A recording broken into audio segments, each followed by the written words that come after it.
देखिए, आज मैं उस टॉपिक पे बात करूँगा जिस टॉपिक पे सत्ययुग, त्रेता, द्वापर और अब तक बात की जाती है। हमारे स्कूलों में टीचिंग दी जाती है, मतलब हमारे जब हम किसी को आशीर्वाद भी देते हैं तो कहते हैं खुश रहिए।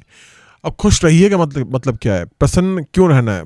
आखिर प्रसन्न रहने का मतलब क्या है? आप कहीं भी देखेंगे ना, ओल्ड टीचिंग, चाहे वो बुद्धिज़्म हो, चाहे वो हिंदुइज़्म हो, चाहे वो इस्लामिक जो धर्म है उसमें आप देखेंगे, या वो यहूदी धर्म है। हर धर्म के अंदर एक ही बात बोली जाती है कि खुश रहिए। अब खुश रहिए का मतलब क्या है? कि अगर आप एक ऐसी अवस्था में हैं जहाँ आप एक मेंटल ट्रॉमा के अंदर हैं, जहाँ आप एक डिप्रेशन के अंदर हैं, जहाँ आप किसी चीज़ को प्राप्त करना चाहते हैं, उसके लिए आपके अंदर बहुत ज़्यादा एंजाइटी आ चुकी है, आप बहुत ज़्यादा अवसाद में हैं, तो क्या होगा? देखिए, हमारे शरीर को ये नहीं पता होता कि किस चीज़ का हम पे क्या इम्पैक्ट पड़ेगा। मानसिक रूप से आपका कॉन्शियस और सबकॉन्शियस माइंड अलग तरीके से काम करता है। अगर आप डिप्रेशन में हैं, मान लीजिए अगर आपको कोई चोट लगने के बाद आप दर्द में हैं, ठीक है ना? अब दिमाग को पता है कि कोई घटना नेगेटिव हो चुकी है, नकारात्मक एक घटना हुई है शरीर के साथ में, तो उसको वो दिमाग सही करने में लग जाएगा, ठीक है ना? उसका सारा फोकस उस नेगेटिव चीज़ को ख़त्म करने में लग जाएगा। इवन जो शरीर है वो भी वही काम करेगा। पूरे शरीर की जो कोशिकाएँ हैं, जो पूरा शरीर का जो कोशिकाओं का जो जाल हमारा बिछा हुआ है, वो उस बात में लगा रहेगा कि किसी तरीके से इसके अंदर वो चीज़ें क्रिएट की जाए ताकि इसकी ये नकारात्मकता ख़त्म हो जाए। अब जैसे कि मैंने बात करी आपसे कि भई खुश रहना चाहिए हमें। तो अगर आप दुखी रहेंगे, तो दिमाग को ये पता चलेगा कि हाँ, कुछ नेगेटिव चीज़ हो रखी है, हमें उसको ख़त्म करना है। वो कोशिश करेगा, वो केमिकल्स आपकी बॉडी में रिलीज़ करना चालू कर देगा। वो आपकी बॉडी में जो है ना जो रोग प्रतिरोधक क्षमता है, उसको उस पे पूरा ध्यान लगा देगा। मतलब ठीक उसी प्रकार से कि अगर हमारे घर के आस-पास कोई बुरी घटना घट जाए या बम धमाके हो जाए, तो क्या होगा? फिर उस जगह पे पुलिस वाले प्रोटेक्ट करने के लिए आएंगे।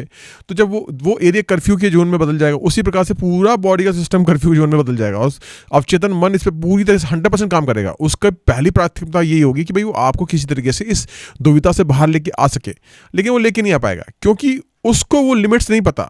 वो लिमिट्स आपको अपने लाइफ में एक्सपीरियंस के आधार पे सीखनी पड़ेंगी। लाइक जैसे आपको ये नहीं पता कि भाई अब कोई मान लीजिए रेसिपी है, आप बनाना चाहते हैं, आप उसमें स्ट्रेस में आ गए, ये तो मुझे आता नहीं है, कैसे करूँ? ये आपको ये नहीं पता कि पैसा कैसे कमाना है, ये आपको ये नहीं पता कि कैसे रिलेशनशिप को लेके आना है।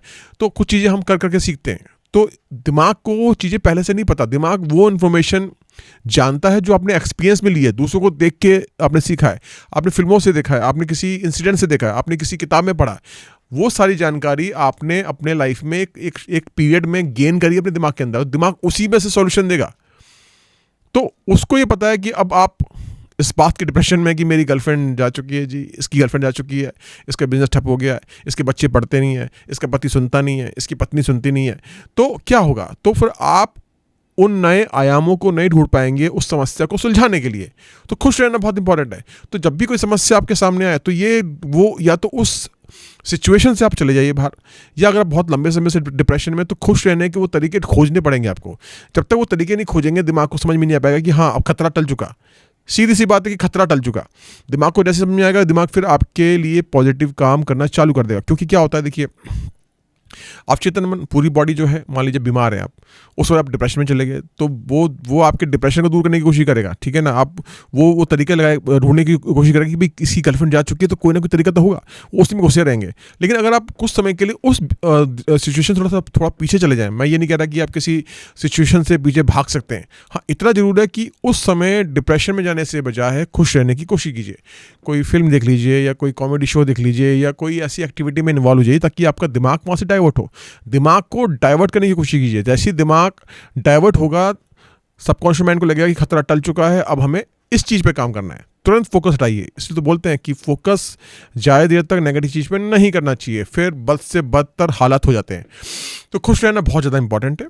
इसके लिए आपको बहुत सारी चीज़ें करने की आवश्यकता भी होती है, जैसे कि आप अच्छे एनवायरनमेंट में रहें, अच्छे लोगों से साथ में रहें। मैं ये नहीं कह रहा कि सारे लोग बुरे होते हैं, कोई बुरा कोई नहीं होता, हर किसी के अपने हालात होते हैं। कोई नेगेटिव चीज़ हो रही है, जहाँ पर घटिया बातें हो रही हैं, आप उस माहौल में रहोगे तो आपका अवचेतन मन उन्हीं चीज़ों को ग्रैब करेगा। तो कोशिश कीजिए कि उन चीज़ों को उठाइए। ये नहीं कि हमें नेगेटिव चीज़ों के बारे में नहीं पता होना चाहिए, नेगेटिव चीज़ों के बारे में पता होना चाहिए। डर भी आवश्यक है। डर नहीं होगा तो फिर हम जीवन में कभी आगे नहीं बढ़ पाएंगे। डर किस बात का? फेल होने का।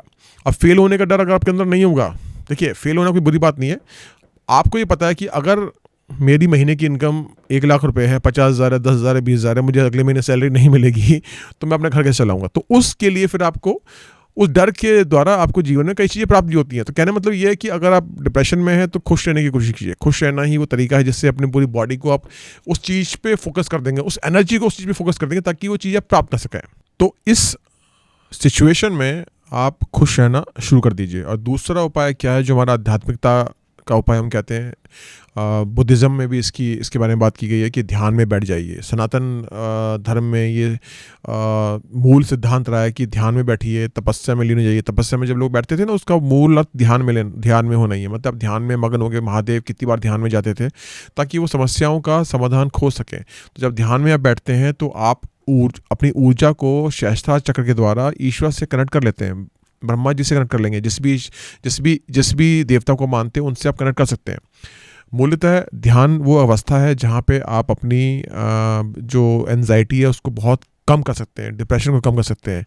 तो ध्यान में बैठिए और खुश रहने के लिए वो एक्टिविटी कीजिए जिसमें आपका इंटरेस्ट हो। तो वो एक्टिविटी बहुत सारी प्रकार की हो सकती है। आप कोई गेम खेलिए या आप कहीं घूमने निकल जाइए। तो ये आपको उस चीज़ से हटा देंगे जिस चीज़ की वजह से आपके साथ ही दिक्कत हो रही है।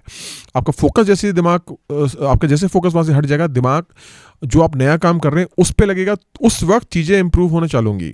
तो ये चीज़ें कीजिए। वीडियो अच्छा लगा हो तो इसको शेयर कर दीजिए। धन्यवाद।